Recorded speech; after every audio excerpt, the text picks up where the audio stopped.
Olá, dismenorreia. Esse é o assunto do nosso vídeo de hoje, né? Como a nutrição pode ajudar a mulher que sofre tanto com isso? Dismenorreia significa literalmente uma menstruação difícil e nada mais é do que uma menstruação dolorosa. Dismenorreia é dor. Dismenorreia é um nome técnico para cólica menstrual. A dor de quem tem cólica pode ter uma intensidade muito variável e ela vai ser caracterizada por um desconforto nessa região pélvica e também por contrações que podem ser intermitentes ou constantes, e essa dor pode irradiar para as costas, né, ali na região lombar, perna e para a vulva também. A dismenorreia é frequentemente acompanhada por alguns outros sintomas, incluindo a dor nas costas que eu falei, mas também dor de cabeça, tontura, náusea, vômito e até diarreia, né? Esses desconfortos, ou esse desconforto da dor da cólica, ela pode começar 12 a 24 horas antes da menstruação e persistir até 3 dias durante a menstruação, né? A estimativa de mulheres que sofrem com dismenorreia é grande. Nos estudos variam entre 45% a 95% das mulheres. Então é muita mulher sofrendo com isso. E aquelas que sofrem de uma cólica debilitante ou até incapacitante é de 7% a 15%. Também é muita gente. A dismenorreia, ou essa cólica, é uma das principais causas de falta no trabalho, na escola, bem como um dos maiores motivos para o uso regular de analgésicos, anti-inflamatórios e outros medicamentos como anticoncepcional. A dismenorreia ela vai ser classificada como primária ou secundária, né? Qual a diferença entre elas? A dismenorreia primária é uma dor na ausência de uma patologia de base. Ela vai acometer principalmente mulheres jovens e aí vai ter início lá junto com o início dos ciclos menstruais ovulatórios, né? Já essa dismenorreia secundária, ela vai estar associada a uma patologia subjacente, por exemplo, uma endometriose, um cisto ovariano, uma adenomiose, e ela geralmente vai acontecer lá na 3ª ou 4ª década de vida, e ela tende, esses períodos, né, essas dores menstruais, elas tendem a ser cada vez mais graves e mais fortes, né? E o que causam essas cólicas tão incômodas, né? A dismenorreia primária ela é causada pela contração miometrial, que é essa camada muscular do útero. E ela vai ser induzida por uma produção excessiva de prostaglandina, chamada prostaglandina F2-alfa, tá? Mulheres com dismenorreia parecem produzir 7 vezes mais essa prostaglandina do que as mulheres assintomáticas, tá? O excesso de prostaglandinas também leva a um aumento dessa pressão dentro do útero e, concomitantemente, essa mesma prostaglandina causa contratilidade do músculo liso de outros lugares, levando aos sintomas que eu falei anteriormente, né? A maior liberação de prostaglandina durante a menstruação vai ocorrer nos primeiros 2 dias de menstruação, né? É ali que os sintomas têm maior intensidade. A causa da dismenorreia secundária, né, aquela que tem essa patologia de base ali contribuindo, pode ter vários outros mecanismos que se associam a esse aí, causando a dor, né, que é o que acontece com a endometriose e a adenomiose. E os tratamentos, quais são, né? A gente tem as opções convencionais, né, que são os inibidores dessa tão falada prostaglandina, os anti-inflamatórios e os anticoncepcionais. Mas e a nutrição, né? Qual o papel da nutrição para ajudar essa mulher? Ele é super importante. Vocês sabem que eu adoro chá, então eu vou começar falando das ervas, né? Uma erva interessante para a gente oferecer para essa mulher com cólica é a camomila. A camomila tem um efeito antiespasmódico e anti-inflamatório, que vai ser bem interessante para esse desconforto menstrual, principalmente quando ele está associado a desconforto do trato gastrointestinal, tá? Essa atividade antiespasmódica da camomila foi creditada ali a vários glicosídeos, né? Principalmente a apigenina, que é o mais mencionado e atualmente considerado o agente, esse antiespasmódico mais forte da camomila, né, chamada de matricária. Alguns estudos mostram que os flavonoides da camomila são antiespasmódicos mais fortes que a papaverina, que é da papoula do ópio, né? E ela também tem um efeito sedativo suave que é bem interessante para o tratamento da mulher que tem cólica, e aquela cólica que muitas vezes está associada a diarreia, inchaço, gases, além de sintomas como ansiedade e irritabilidade, que é tão comum, né? Alguns autores recomendam que o chá feito da camomila seja bebido quentinho para reduzir rapidamente as cólicas menstruais, tá? A camomila, apesar de não ser considerado um dos antiespasmódicos uterinos mais fortes, ela é uma excelente opção para a gente adicionar as fórmulas, né? Ou fazer uma associação de infusão. O gosto é agradável para se apreciar ali quando a gente tem dor e tem um efeito importante sobre os desconfortos do trato gastrointestinal que muitas vezes estão acompanhados da cólica, né? Uma outra opção é o feno grego.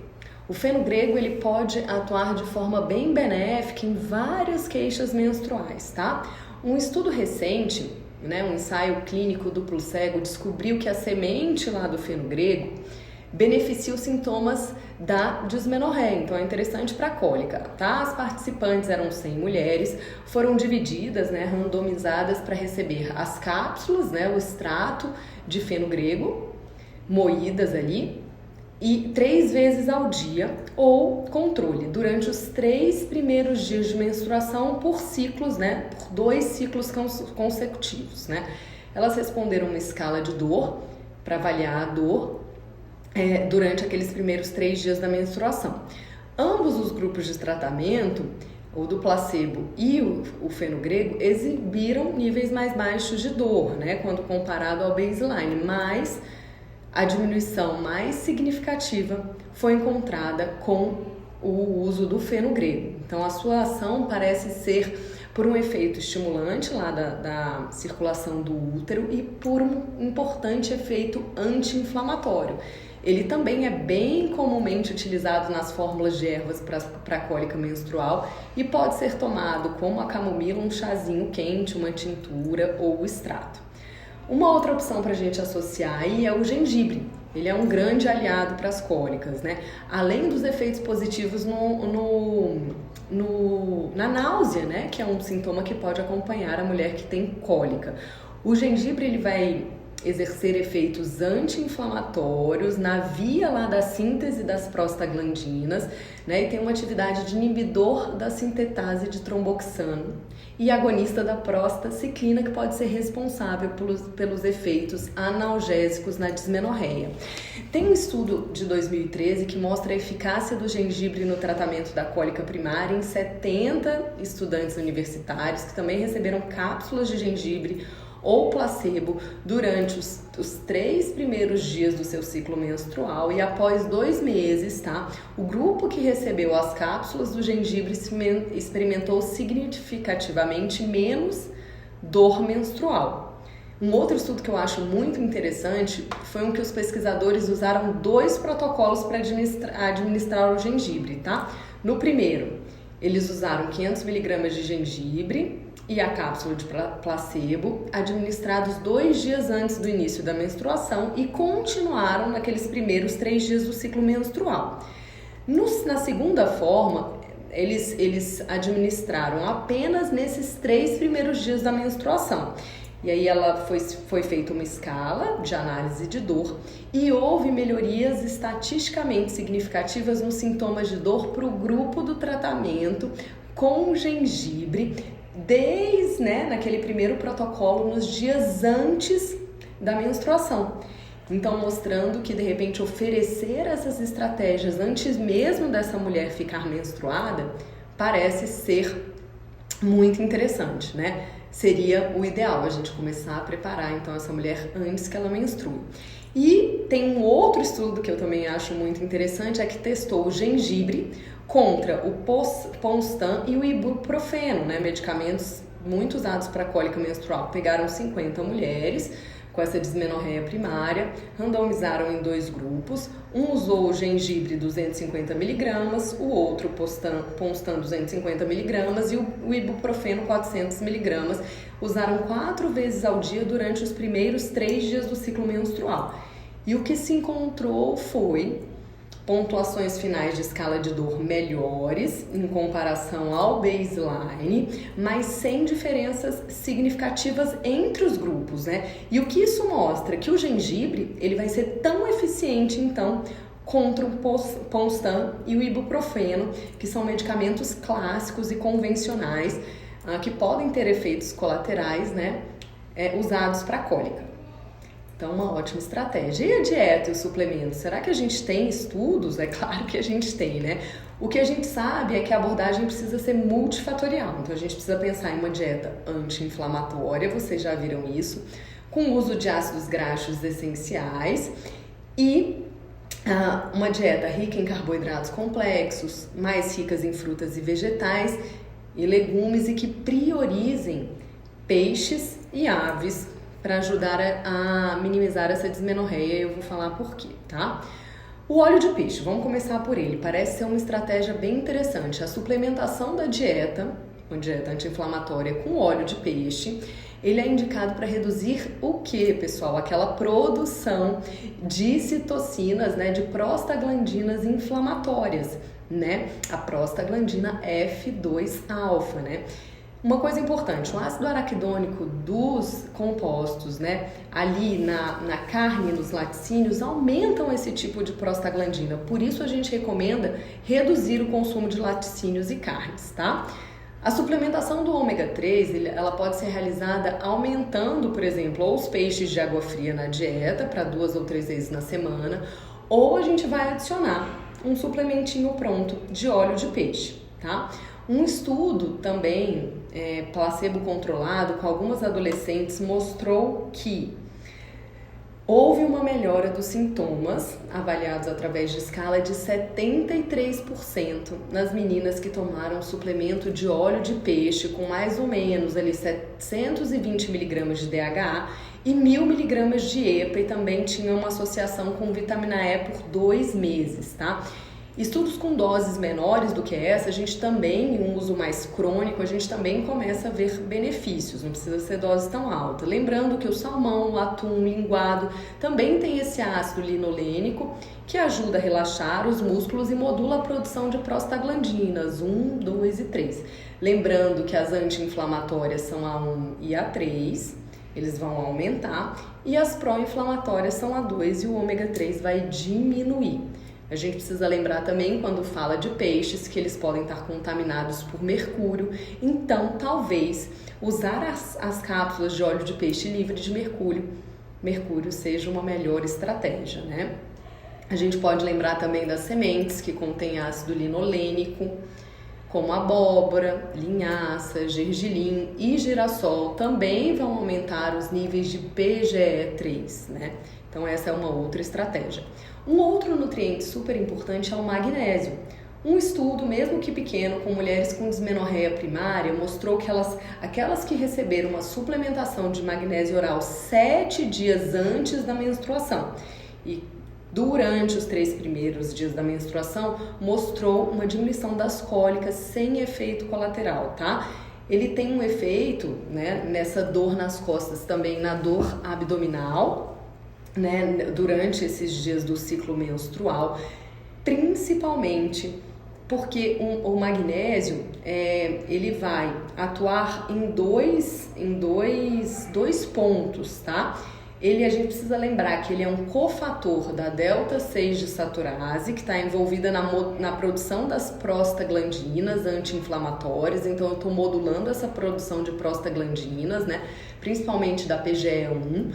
E ele também vai exercer efeitos relaxantes, né? Impedindo essa contração muscular. A dose recomendada vai ser de 300 a 600 miligramas, que vão ser divididos ali naqueles primeiros dias da menstruação, e é uma excelente estratégia. A gente pode pensar também na vitamina D. Tem um estudo bem interessante de 2012 que mostrou os efeitos terapêuticos de uma única dose, né? Mas é uma dose muito alta, de mais ou menos 300 mil UIs no tratamento da cólica em comparação com o placebo. Então, como é que foi esse estudo, né? Os participantes do estudo eram mais ou menos 40 mulheres, eles apresentavam vitamina D menor que 45 nanogramas por ml, então não são os valores ideais que a gente trabalha em saúde da mulher. E eles foram randomizados, então, para receber essa dose alta de vitamina D e aqueles que não receberiam nada, né? O desfecho foi medido também por aquela escala habitual para análise de dor menstrual e também pelo uso de analgésicos durante o período, tá? Após 2 meses, então 2 ciclos menstruais, os scores de dor diminuíram em 41% naquele grupo que tomou essa grande dose de vitamina D. Então, mostrando que a vitamina D aí também pode contribuir para a diminuição da dor das mulheres com cólica menstrual. Então, cuidar dos níveis de vitamina D dessa mulher é essencial. Talvez não dar essas doses tão altas, mas manter um nível bom de vitamina D. E por último, para a gente acabar, a vitamina E também parece ser interessante para o tratamento da cólica, né? Ela pode diminuir a cólica em 68% das mulheres. Então, nos estudos eles usam mais ou menos 50 miligramas de vitamina E 3 vezes ao dia, né? 3 vezes ao dia durante os primeiros dias do ciclo, e isso está associado a uma melhora de 76% da cólica. A gente só precisa prestar atenção que a vitamina E ela pode aumentar o tempo de sangramento, então não usar para aquelas pacientes que têm distúrbio de coagulação ou que tomam algum medicamento anticoagulante. A vitamina E a gente precisa lembrar que geralmente ela está associada ao óleo de peixe, então a gente pode contar com ela também como uma ajuda, tá? Então vamos usar isso para nós e para as nossas pacientes e até o próximo vídeo.